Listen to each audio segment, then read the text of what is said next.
અમદાવાદના રસ્તાઓ ઉપર આડેધડ કરાતા પાર્કિંગ મામલે તંત્રએ તવાઈ બોલાવવાનું શરૂ કર્યું છે। બિલ્ડિંગની બહાર વાહનો પાર્ક થશે તો બીયુ પરમિશન સસ્પેન્ડ કરી દેવાશે। મુલાકાતીઓના વાહનનું પાર્કિંગ પણ રોડ પર નહીં કરી શકાય। પાર્કિંગની વ્યવસ્થાની જવાબદારી બિલ્ડિંગના સભ્યોની રહેશે। પાર્કિંગ માટે પીળા પટ્ટા અને સાઇનબોર્ડ લગાવવાના રહેશે।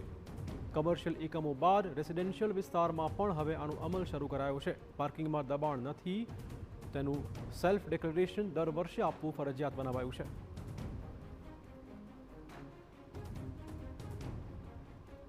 અમદાવાદ મ્યુનિસિપલ કોર્પોરેશન દ્વારા હવે શહેરમાં કોઈપણ ભોગે રસ્તાઓ પર પાર્ક થતા વાહનો બાબતે ચલાવી લેવામાં આવશે નહીં। કોર્પોરેશન દ્વારા નિર્ણય લેવામાં આવ્યો છે કે રસ્તાઓ પર કરાતા આ પ્રકારના પાર્કિંગ પર હવે તવાઈ બોલાવવામાં આવશે। તે રહેણાંક એકમો હોય કે કમર્શિયલ એકમો હોય, પરંતુ આ તમામ સોસાયટી અને એકમો દ્વારા પાર્કિંગની વ્યવસ્થા તેમના જે રહીશો છે, તેના જે કમિટીના મેમ્બરો છે, તેમના દ્વારા હવે પાર્કિંગની વ્યવસ્થા કરવાની ફરજ પડશે। મહત્વની બાબત છે કે આડેધડ રીતે જે રસ્તાઓ પર કરાતા પાર્કિંગ છે તેના કારણે રસ્તાઓ પર જે સેન્ટર લાઇન છે, જે દૂરના દ્રશ્યો તમે જોઈ રહ્યા છો કે રિક્ષા તો પાર્ક કરવામાં આવી જ છે, સાથે જે સેન્ટર લાઇન છે તેની બાદ ખૂબ જ ઓછી જગ્યા બચતી હોય છે। એટલે કે આ પ્રકારના જે પાર્કિંગ છે તે નડતરરૂપ છે અને ટ્રાફિક માટે અવરોધરૂપ છે।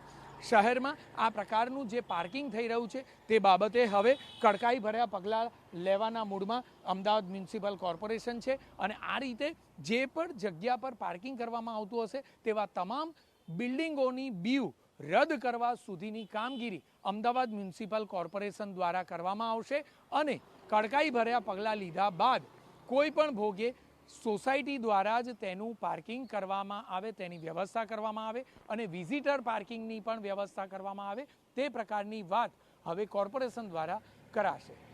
કેમેરામેન દીપક સેન સાથે જિગ્નેશ પટેલ, TV9 અમદાવાદ।